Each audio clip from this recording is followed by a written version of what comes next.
and welcome to another sewing tutorial. My name is Petra and I'm the person behind the Cozy sewing patterns. And today we will make together a porto dress, which is a super simple, and I'm especially in love with the back of the dress. It's a perfect for a casual summer days and you don't need any extra skills to make it. So in case you would like to follow me along in making this outfit, this is what we will need. A fabric and a thread in a similar color.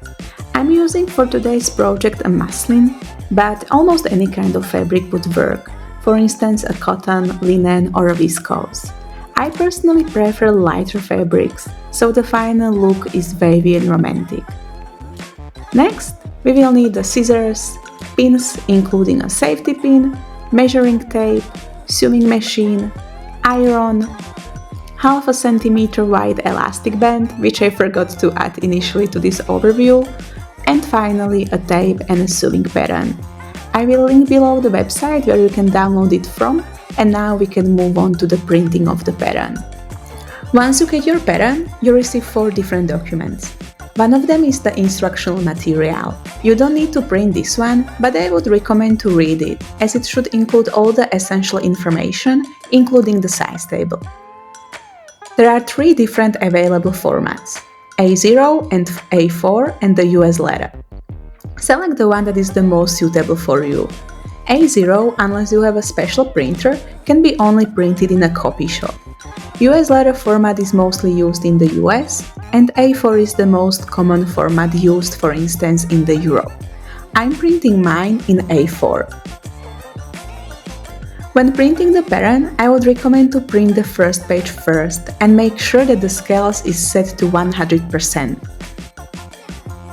Once printed, measure the square and make sure that it has 5 cm or 2 inches, and then print the rest of the pages.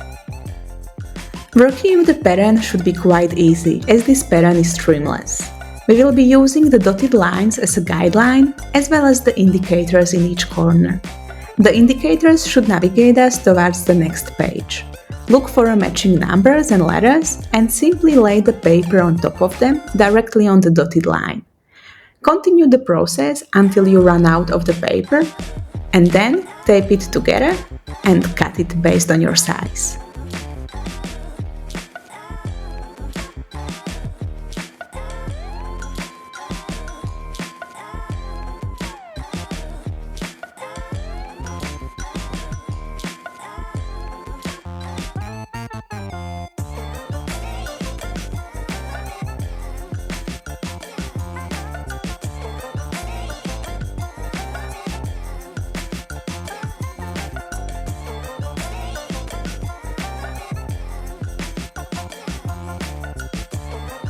On the pattern pieces, you will notice an arrow.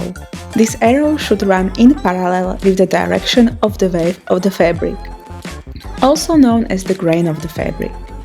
If you don't cut the pattern pieces along the grain, the fabric may later on stretch or warp.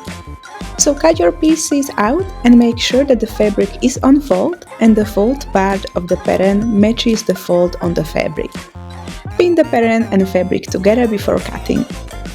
1 cm of a sewing allowance is already included, so you can just cut directly alongside the pattern. For the top, don't cut the triangle out. Instead, mark the pointing edge with a pin and cut a few millimeters on the edges.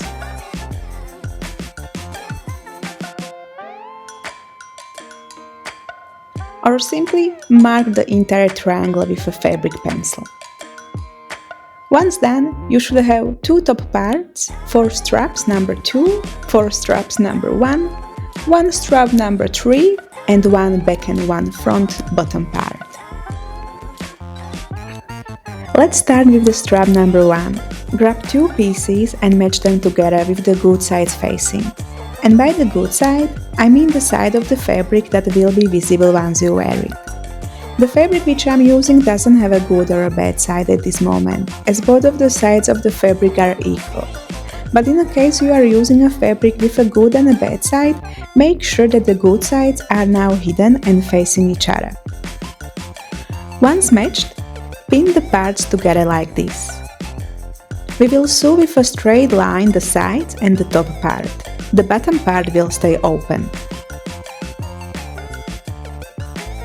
Set the sewing machine to the straight line and put the pinned part under the needle, while making sure that there is a 1 cm of a sewing allowance in between the needle and the end of the fabric. Don't forget to do some front and back stitching always at the beginning and on the end. Once you reach the edge, you can lift the foot and turn the fabric. This will make it easier when you are working with the corners. Don't forget to leave one side open. And now, repeat also for the other matched pieces.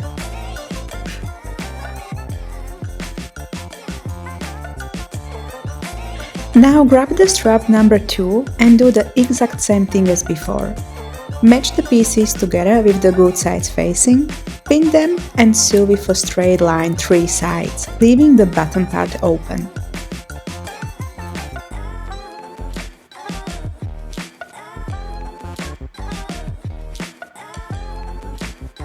For the strap number 3, fold it in half all the way down, again with the good sides facing, and then pin it together.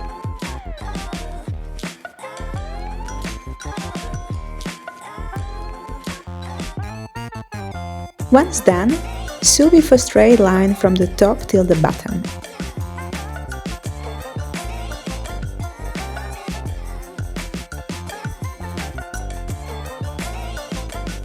We can now trim the leftover fabric. Just make sure that you don't cut over the stitched area. Grab a pin or a loop turner and turn the fabric upside down like this. And then fold the edges in and sew a couple of times over it, just to make sure a nice and clean finish.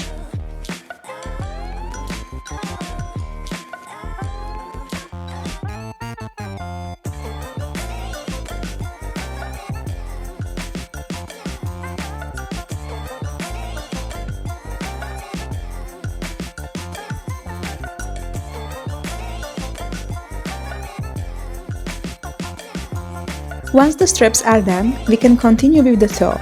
With the good side facing the table and the bad side facing us, fold the triangle part and match the notches that we did earlier. We will now sew with a straight line from the notch to the pin. Start at the notch, don't forget to do some front and back stitching. And when you reach the pin, don't do any back stitching this time. Instead, leave a little more thread and make a knot.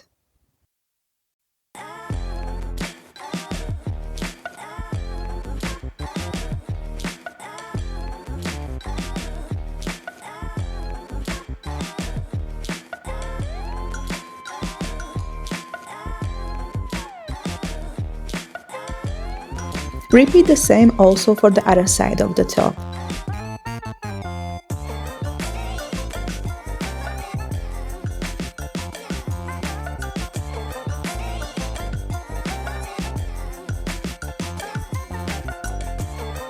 This is how it should look like now. We will repeat the exact same thing also on the other top part. Again, with the bad side facing us, fold the triangle and sew with a straight line.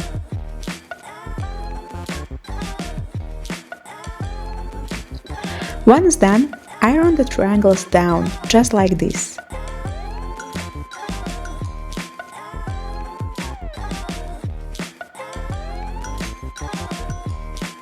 Grab the straps number 1 and 2 and iron the seams open.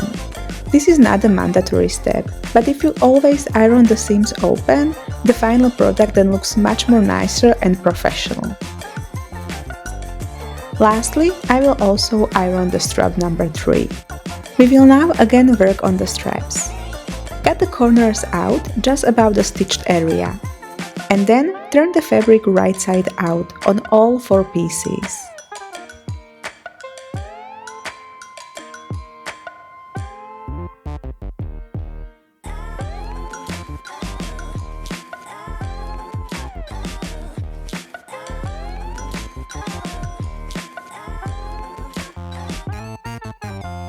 Fold the upper part approximately 1 cm, making sure that there is enough of space for the string number 3 to fit in and sew around. Pin it together and do the same also on the other 3 straps.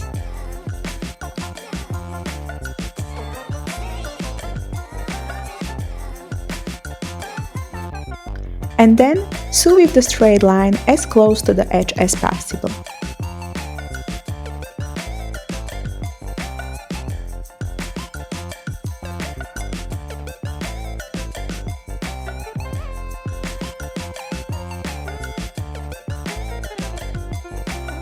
As a next step, put one top part on your desk with the good side facing us, the side where we don't see the leftover fabric from the triangle. Take the straps number 1 and position them 1 cm from the top corner. Then grab the straps number 2 and position them in the middle of the top part.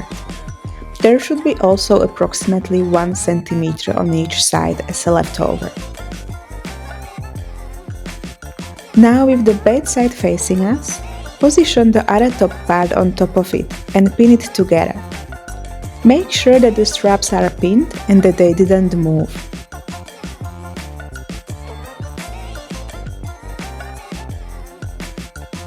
We will sew with a straight line all around, only the bottom part will stay open. Start carefully sewing from the bottom, and once you feel that you have already crossed the area with the strap, make a turn. You can again lift the foot on your sewing machine and turn the fabric. The same applies also on the upper part. Once you feel like you are reaching the strap, make the turn. Or basically just try to keep the 1 cm of a sewing allowance.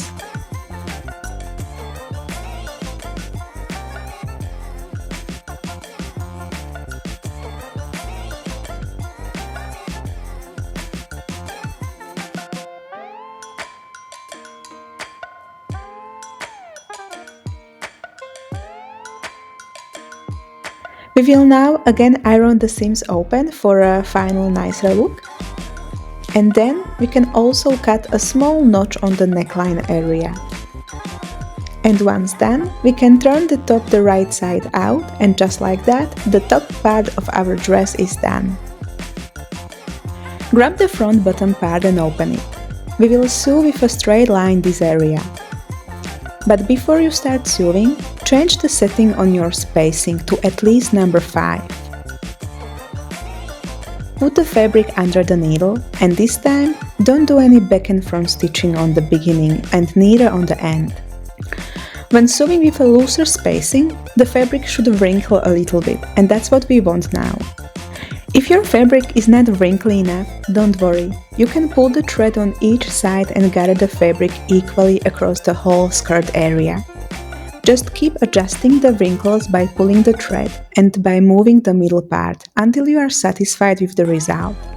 Just one important information in here: the fabric should be gathered in a way that once you match it with the top part of the dress, there should be 1 cm left over on each side. As soon as you are happy with the result, position the top part of the dress with the good sides facing, just like this, and then pin it together. Make sure there is 1 cm on each side as a leftover.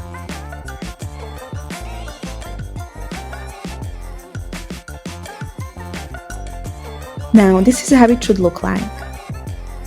We will sew with a straight line these two parts together. Don't forget to change the setting on the spacing back to your preferred spacing. By the way, mine is 2.5. This time we do front and back stitching, and we will sew all the way.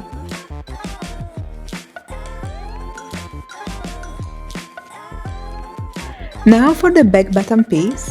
As you could notice, there is a slight shape on top of this part. With the bed side facing us, we will start folding this shape. Fold the fabric down 0.5 cm and then fold it again. And with the second fold, make sure there is enough of space for the elastic to fit in and sew around. My elastic is 0.5 cm wide, and therefore I'm folding it approximately 0.8 cm.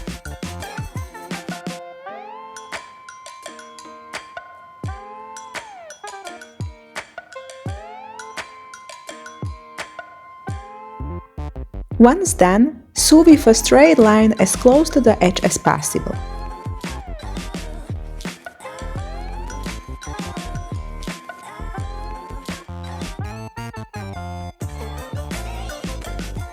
Next, you can cut the leftover fabric from the edges. Take a safety pin and attach it to one of the ends of the elastic, and use it to feed the elastic into the casing we just made. The length of the elastic is depending on your preference. My size is size S and I have 28 cm long elastic. In a case your size is bigger or smaller, just add or take away 2 cm for each size.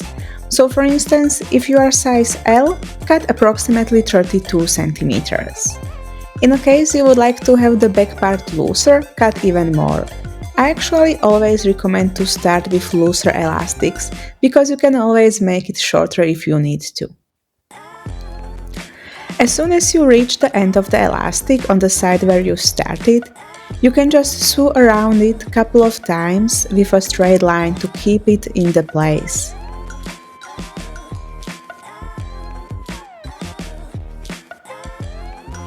And as soon as you reach the other end, also sew around it to secure the elastic. With the good sides facing, match the sides of the skirt parts. For the back bottom piece, the good side is the one where you don't see the folded part. Pin the edges together from the top all the way down on both of the sides.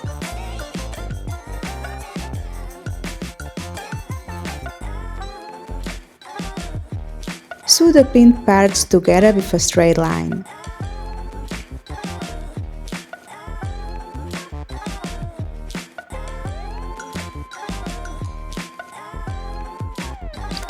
Turn the dress the right side out and insert the string number 3 into the casings we have made on the strings number 1 and 2. Start from the bottom of the string number 1. You can use any kind of tool to put it through. Continue with strings number 2 and finish with string number 1 again. This will create some kind of circle shape. However, you can be creative and work with the strings differently and create, for instance, a cross. Once done, now would be the time to try the dress on. When trying, check whether the elastic is tight enough or whether you would like to do any changes. Once everything fits perfectly, we will fold these edges, just to make sure that these are not sticking out once you wear the dress.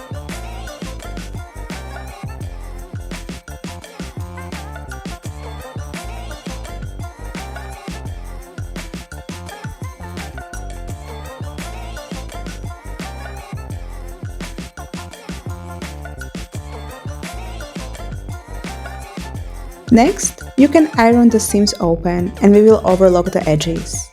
Use your overlock machine if you have one, or change the setting on your sewing machine to any of the zigzag option. Put the seams under the needle and try to sew in a way that one zig goes inside of the fabric and the other one slightly out.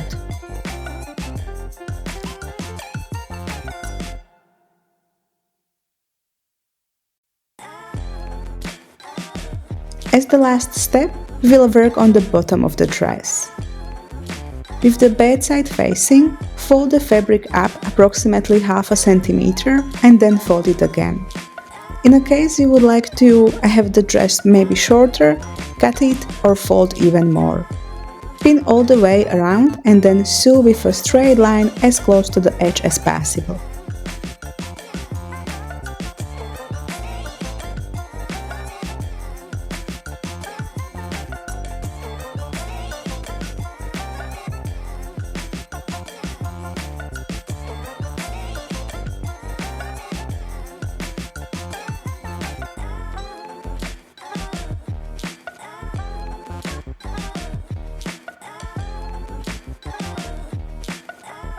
And the dress is now complete. I hope you had fun while sewing and that you will enjoy this outfit. Have a great day and thank you for watching.